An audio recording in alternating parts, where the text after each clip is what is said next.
She arrived late, shoes soaked, dress splattered with dried brown mud up to her knees, hair pulled back in a hurried knot that had clearly survived more chaos than preparation. In the soft golden light of the upscale restaurant in suburban Connecticut, she looked painfully out of place, like someone who had wandered in from another life. At the corner table sat Nathaniel Brooks, a self-made millionaire and single father, checking his watch for the third time, already halfway convinced this blind date had been a mistake. People stared, waiters hesitated, and in that frozen moment, as she scanned the room with tired eyes and locked onto his, Nathaniel felt the familiar instinct rise in his chest to stand up, apologize politely, and leave. He did not know yet that the mud on her clothes carried a story that would quietly unravel everything he thought he understood about dignity, struggle, and grace. Before the story continues, if you believe in kindness, second chances, and the idea that people are more than their first impression, take a moment to like this video, share it with someone who needs hope, comment your thoughts, and subscribe to the channel. Your support keeps stories like this alive. Nathaniel Brooks had built his life on order. As the founder of a logistics software company, he believed discipline and control were the only ways to survive loss. After his wife passed away unexpectedly years earlier, leaving him alone with a young son named Oliver, structure became his shield. Every minute of his day had a purpose. Every decision was calculated. The blind date had not even been his idea. It was arranged by a colleague who insisted he needed to try living again. Nathaniel agreed, not because he believed in romance, but because he believed in efficiency. One dinner, one conversation, closure. But as the woman approached his table, leaving faint muddy footprints on polished marble, efficiency dissolved into confusion. Her name was Claire Whitman, and she carried herself with a quiet apology written into her posture. She did not rush, yet every step seemed heavy, as if weighed down by exhaustion rather than embarrassment. The mud on her dress was not fashionably accidental. It was the kind that came from real ground, real work, real chaos. Nathaniel noticed her hands first, slightly scraped, nails clean but worn, fingers that looked more accustomed to holding responsibility than wine glasses. She did not smile right away. Instead, she took a breath, steadying herself, as if bracing for judgment she had already accepted as inevitable. Claire's day had begun before sunrise in a small town outside Hartford. She worked as a veterinary assistant at an understaffed animal rescue, a job that paid little but demanded everything. That morning, a transport truck carrying neglected farm animals had overturned during a storm, and Claire was one of the first volunteers on site. She spent hours in the rain, kneeling in mud, calming terrified animals, lifting what she could, giving comfort where control was impossible. By the time she remembered the blind date, it was already too late to cancel. She washed her hands, changed into the only spare dress she had in her car, and drove straight there, knowing she would arrive as she was, not as expected.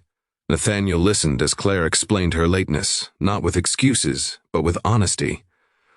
There was no self-pity in her story, only a quiet matter-of-factness that surprised him. As she spoke, his irritation softened into something unfamiliar. He saw how her eyes flicked around the room, aware of every glance, yet she remained seated, grounded, unashamed of the mud she could not erase.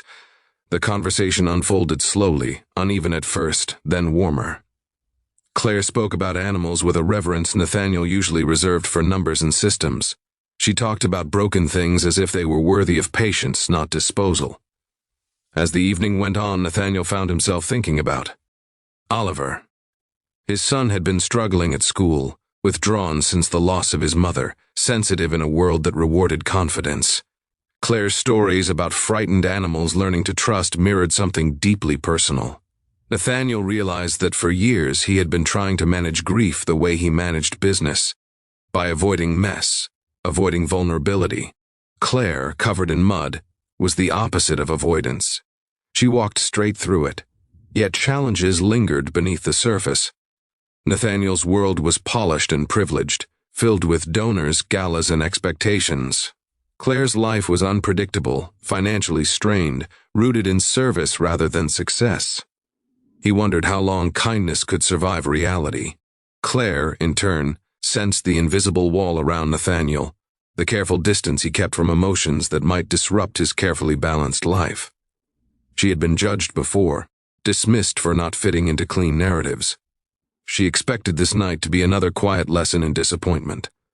Over dessert, something shifted, not romance in the dramatic sense, but understanding. Nathaniel stopped seeing the mud as a flaw and began to see it as evidence. Evidence of a woman who showed up when things were hard. Evidence of a life lived in service, not presentation. He imagined what it would mean for Oliver to meet someone like her, someone unafraid of mess, someone who could teach him that broken did not mean unworthy in the weeks that followed. Nathaniel found reasons to see Claire again. Walks replaced dinners. Conversations replaced expectations. Claire met Oliver one afternoon at a local animal shelter, where he watched silently as she knelt to soothe an injured dog. Something in the boy shifted. Trust, slow and fragile, began to form. Nathaniel watched from a distance, realizing that healing rarely arrived polished and on time. It arrived muddy, unexpected, and inconvenient. Claire faced her own doubts.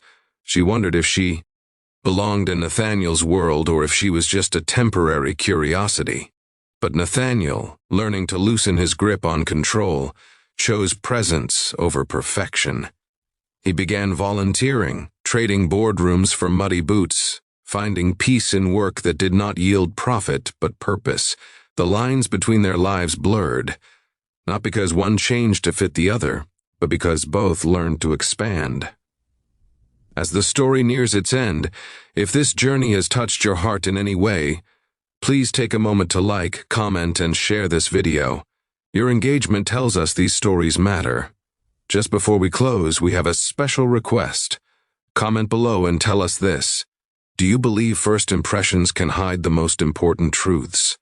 On a quiet evening months later, Nathaniel stood at that same restaurant entrance, watching Claire laugh as Oliver tugged her hand toward the door. There was no mud this time, but there was no fear of it either. Nathaniel understood now that love, like life, was not meant to be spotless, it was meant to be real, and the night he almost walked away became the night he learned that sometimes the mess is the miracle.